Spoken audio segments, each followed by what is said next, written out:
আজকে আমরা এক অবিশ্বাস্য উদ্ধার অভিযানের গল্প বলবো, যার নাম ৪,০০০ কিলোমিটারের উদ্ধার অভিযান। একবার ভাবুন তো ৪,০০০ কিলোমিটার দূরে একটা শত্রু দেশ থেকে ১০২ জন পণ্যবন্দীকে কিভাবে উদ্ধার করা যেতে পারে। ব্যাপারটা তো প্রায় অসম্ভব একটা চ্যালেঞ্জের মতো শোনাচ্ছে, তাই না?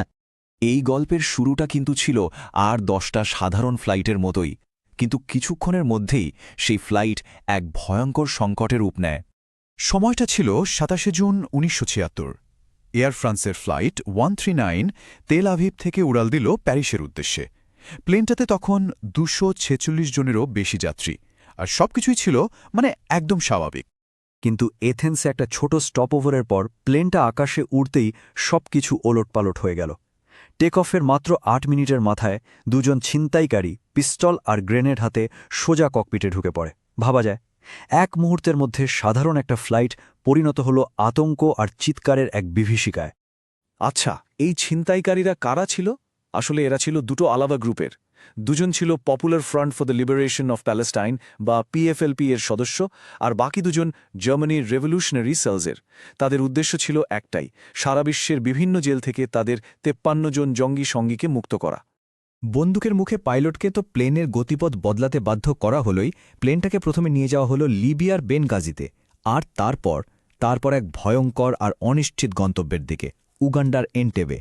তো সংকটটা এবার এক নতুন পর্যায়ে চলে গেল।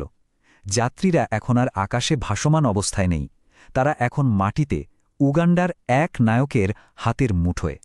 অ্যান্টেবেতে প্লেনটা নামার পর পরিস্থিতি আরও জটিল হয়ে উঠল, কারণ সেখানে তাদের জন্য অপেক্ষা করছিল স্বয়ং উগান্ডার স্বৈরশাসক ইদি আমিন, আর তার সাথে আরও ৩ জন ছিনতাইকারী। ছিনতাইকারীর সংখ্যা এখন ৪ থেকে বেড়ে ৭-এ দাঁড়াল। ছিনতাইকারীরা তাদের দাবিদাওয়া পেশ করল। দাবিগুলি ছিল খুবই পরিষ্কার। ইসরায়েল, ফ্রান্স, জার্মানি, কেনিয়া আর সুইজারল্যান্ডের জেল থেকে তাদের ৫৩ জন বন্দীকে মুক্তি দিতে হবে, সাথে দিতে হবে $৫০ লক্ষ মুক্তিপণ, আর এর জন্য সময়সীমা বেঁধে দেওয়া হল ১ জুলাই দুপুর ২টা পর্যন্ত। পরিষ্কার হুমকি ছিল, দাবি না মানলে সব যাত্রীকে মেরে ফেলা হবে। এরপরেই আসলো সেই সবচেয়ে নারকীয় মুহূর্তটা। ছিনতাইকারীরা যাত্রীদের মধ্যে ভাগাভাগি করতে শুরু করল। সেই ভয়ঙ্কর মুহূর্তে যাদের কাছে ইসরায়েলি পাসপোর্ট ছিল বা যারা ইহুদি বংশোদ্ভূত, তাদের অন্য সব যাত্রীদের থেকে আলাদা করে একটা অন্য হলে নিয়ে যাওয়া হলো। কিন্তু এই চরম সংকটেও ফ্লাইটের ফরাসি ক্রুরা যে সাহস দেখিয়েছিলেন তা অবিশ্বাস্য। তারা তাদের যাত্রীদের ফেলে রেখে যেতে সরাসরি অস্বীকার করেন এবং পণবন্দীদের সাথেই থেকে যাওয়ার সিদ্ধান্ত নেন। ওদিকে সময় খুব দ্রুত ফুরিয়ে আসছিল, আর ইসরায়েল একটা সমাধান খুঁজে বের করার জন্য রীতিমতো মরিয়া হয়ে উঠেছিল। তো ইসরায়েল তখন দুটো পথে একসাথে এগোচ্ছিল। একদিকে তারা আমেরিকা আর মিশরের সাহায্য নিয়ে কূটনীতিক সমাধানের চেষ্টা চালাচ্ছিল, এমনকি পিএলও লিডারদের সাথেও যোগাযোগ করছিল। আর অন্যদিকে সামরিক অভিযানের প্রস্তুতিও চলছিল পুরোদমে। মুক্তি পাওয়া যাত্রীদের কাছ থেকে গোয়েন্দা তথ্য সংগ্রহ করা হচ্ছিল, আর টার্মিনালের একটা নকল মডেলও তৈরি করা হচ্ছিল। মিলিটারি অপারেশনের জন্য প্রথমে ৩টে প্ল্যান ভাবা হয়েছিল। ১. লেক ভিক্টোরিয়া পেরিয়ে নৌ কমান্ডো হামলা। ২. বিমানবন্দরে প্যারাট্রুপার নামানো। আর ৩. সাধারণ যাত্রীবাহী বিমানের ছদ্মবেশে কমান্ডো পাঠানো। কিন্তু ৩টে প্ল্যানই বাতিল হয়ে যায়, কারণ প্রত্যেকটা প্ল্যানেই ফিরে আসার জন্য ইদি আমিনের সহযোগিতার ওপর নির্ভর করতে হতো, যা ছিল এক কথায় অসম্ভব। আর ঠিক তখনই ঘটল এক অভাবনীয় ব্যাপার। হঠাৎ করেই জানা গেল যে এন্টেবে বিমানবন্দরের টার্মিনালটা একটা ইসরায়েলি কনস্ট্রাকশন কোম্পানি বানিয়েছিল। এর মানে হল মোসাদের হাতে চলে এলো সেই বিল্ডিংয়ের হুবহু ব্লুপ্রিন্ট, যেখানে পণবন্দীদের আটকে রাখা হয়েছিল। এই নতুন তথ্যের উপর ভিত্তি করে একটা ফাইনাল প্ল্যান বানানোর জন্য আরও একটু সময় দরকার ছিল। তাই ইসরায়েলি আলোচকরা ছিনতাইকারীদের জানালো, আমরা আপনাদের দাবি মানতে রাজি, কিন্তু বন্দীদের বিভিন্ন দেশ থেকে এক জায়গায় আনতে আমাদের আরও সময় লাগবে। এই কৌশলটা কাজে লেগে গেল। ডেডলাইন ৪ জুলাই পর্যন্ত বাড়িয়ে নেওয়া সম্ভব হল। আর এই কয়েকটা দিনের মধ্যেই জন্ম নিল এক নিরাবিশ্ব দুঃসাহসিক এক অভিযানের, যার কোড নেম ছিল অপারেশন থান্ডারবোল্ট। এই মিশনের জন্য ব্যবহার করা হয়েছিল 4টি C-130 হারকিউলিস ট্রান্সপোর্ট প্লেন। এই প্লেনগুলোকে প্রায় ৪,০০০ কিলোমিটার পথ রাডারকে ফাঁকি দিয়ে উগান্ডায় পৌঁছাতে হয়েছিল। এই 4টে প্লেনের প্রত্যেকটারই একটা নির্দিষ্ট আর খুব গুরুত্বপূর্ণ কাজ ছিল।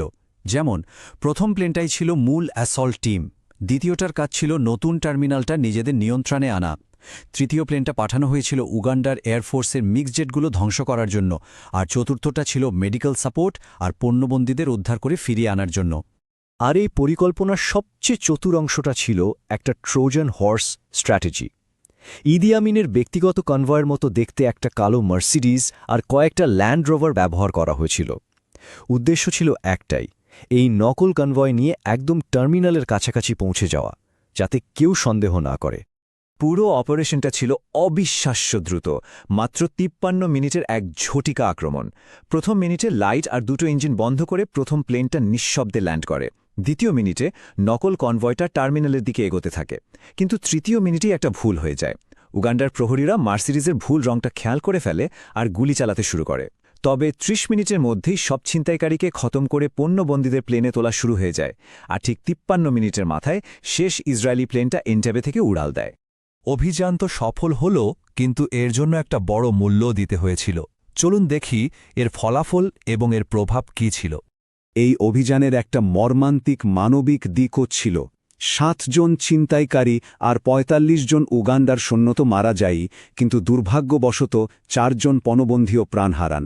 3 জন মারা যান গোলাগুলির মধ্যে পড়ে, আর ডোরা ব্লক নামের আরেকজন পণবন্দী, যাকে অসুস্থতার জন্য আগে হাসপাতালে ভর্তি করা হয়েছিল, তাকে পরে ইদি আমিনের নির্দেশে হত্যা করা হয়।